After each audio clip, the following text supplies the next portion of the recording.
అందుకే వనభోజనానికి వెళ్ళేవాడు అంత పవిత్ర హృదయంతో వెడతారు. వెళ్ళి ఏ ప్రకృతి యందు ఉపద్రవం ఉందో ఆ ప్రకృతినే ఆశ్రయించి ఆరోగ్యాన్ని సిద్ధింప చేసుకుంటాడు. చక్కగా ఎక్కడ ఉసిరి చెట్లు ఉన్నాయో, ఎక్కడ తులసీవనం ఉందో, ఎక్కడ మామిడి చెట్లు ఉన్నాయో అక్కడికి ఎడతాడు. మామిడి చెట్టుకి సంస్కృతంలో రసాలము అని పేరు. పరమేశ్వరుని యొక్క పేరున్న ఏకైక చెట్టు మామిడి చెట్టు. పరమేశ్వరుడికి శ్రీకృష్ణ భగవానుడికి పేరు రసోవై సహ, రసాలము మామిడి చెట్టు. పరమేశ్వరుడే ఈ భూమి మీద చెట్టుగా వస్తే అది మామిడి చెట్టు. అందుకే శైవ సంబంధంలో ఏకాంబరేశ్వరుడు. అటువంటి మామిడి చెట్టు కృష్ణస్వరూపం, అటువంటి మామిడి చెట్టు వేదస్వరూపం, శివస్వరూపం. అది కానిదేం లేదు. అటువంటి మామిడి చెట్టు, ఉసిరి చెట్టు, తులసి బృందావనం ఇటువంటివన్నీ ఎక్కడున్నాయో అటువంటి వనంలోకి ప్రవేశిస్తారు. ప్రవేశించిన దగ్గర నుంచి కూడా లౌకికమైనటువంటి కోరికలతో వెళ్ళమని కాదు, అక్కడికి వెళ్ళినప్పుడు మనసు అత్యంత పవిత్రం చేసుకుని అరమరికలు లేకుండా అంతటా బ్రహ్మమును దర్శిస్తూ వెడతారు. అందుకే మనసు అంత ప్రహృష్టంగా ఉంచుకుని వెళ్ళమని. వెళ్ళి చక్కగా అక్కడ ఏ సత్యనారాయణ స్వామి వారి వ్రతమో ఏదో ఒక వ్రతం ఒక దంపతులు చేస్తారు. వ్రతం అన్నది ఎలాంటిదంటే మీరు సాగదీస్తే ఎంతైనా సాగుతుంది, మీరు కుదించేస్తే ఎంతైనా కుదించుకుంటుంది. మీకు ఉత్సాహం ఉందనుకోండి, పొద్దున్న మొదలుపెట్టి ఆవాహయామి, స్థాపయామి, పూజయామి అయిపోగానే పుష్పార్చన మొదలుపెట్టి విష్ణు సహస్రం, శివ సహస్రం, లక్ష్మీ సహస్రం, లలితా సహస్రం ఇన్ని చెప్తూ చేస్తూనే ఉండొచ్చు సాయంకాలం వరకు. సాయంకాలం పొద్దు పొడిచిన తర్వాత అప్పుడు మీరు మహానైవేద్యం పెట్టి అప్పుడు భోజనం చేయొచ్చు. మీకంత ఓపిక లేదనుకోండి, అరగంటలో కూడా చేసుకోవచ్చు. కాబట్టి ఎందుకెడతారు వనభోజనానికంటే, వనమును భోజనము చేయుట అంటే, వనం అంటే బ్రహ్మం, బ్రహ్మమును తినుట. బ్రహ్మమును తినుట అంటే అంతటా బ్రహ్మమును అనుభవించుట. స్థాయి పెంచుకోవడానికి ఒక ప్రయోగం చేసుకోవడం, ఒక ప్రయోగం చేసి చూడడం. చూడండి, డాక్టర్ గారు మాట అంటారు, ఓ 10 రోజులు ఈ ట్యాబ్లెట్ వేసుకుని చూడండి ఎలా ఉందో చెప్పండి.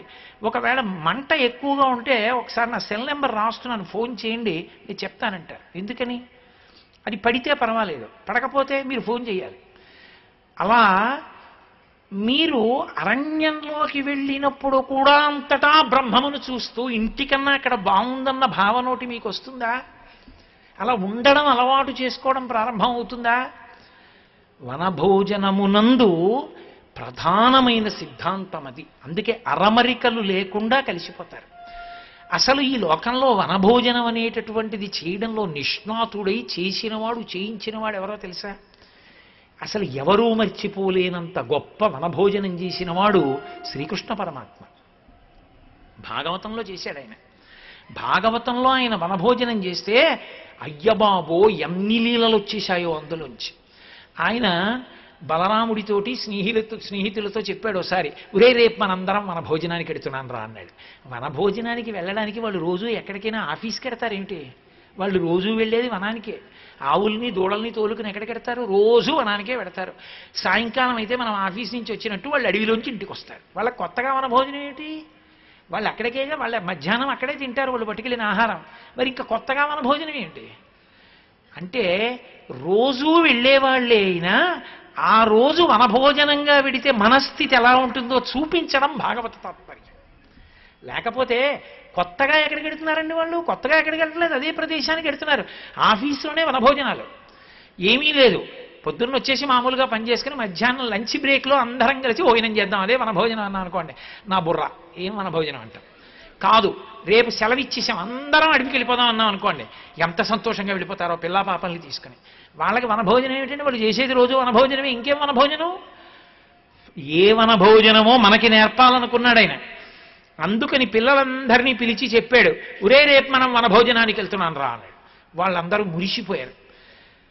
వెళ్ళారు, పడుకున్నారు. పొద్దున్నే లేచారు. వాళ్ళు తలగడిగితే మొలగడిగితే తలగడగరు. అసలు గోపాల బాలులకు ఉండే లక్షణం ఏమిటంటే వాళ్ళు ఉదయం స్నానం చేయరు, వాళ్ళు సాయంకాలం వచ్చి స్నానం చేస్తారు. అందుకని వాళ్ళు ఎప్పుడు తిన్నా చద్దన్నమే తింటారు. తర్వాణి అన్నం, ముందు రోజు నిలవబెట్టిన అన్నం, ఇవే మూట కడతారు. చద్దన్నంలో తినడానికి అత్యంత యోగ్యమైన ప్రధానం ఏమిటంటే ఊరగాయ. ఊరగాయ అంటే నిలవ ఉన్న పదార్థం. అది ఉప్పు కారం నూనె బాగా దట్టించి రజోగుణ సంబంధంగా ఉంటుంది. అటువంటి ఊరగాయ ముక్కోటి అన్నం మీద వేసేసి ఓ ముంత కట్టిస్తారు. ఆ ముంతకో తాడు కడతారు. ఇప్పుడంటే క్యారేజీలోకి ఊచలు, ఆ ఊచ చెంచాలా ఉండడాలు అవన్నీ వచ్చాయి. కానీ అప్పుడు ముంతకి తాడు కట్టి తగిలించుకోవడమే. కాబట్టి వాళ్ళు కొన్ని మధుర పదార్థాలు, ఓ ఆకేసి ఆకు మీద కొన్ని మధుర పదార్థాలు, ఆ కింద సద్దన్నం, దాని మీద కాస్త ఊరగాయ వేసుకుని తగిలించుకుని కృష్ణ వనభోజనం చేద్దామన్నావు కదా, పద అన్నాడు.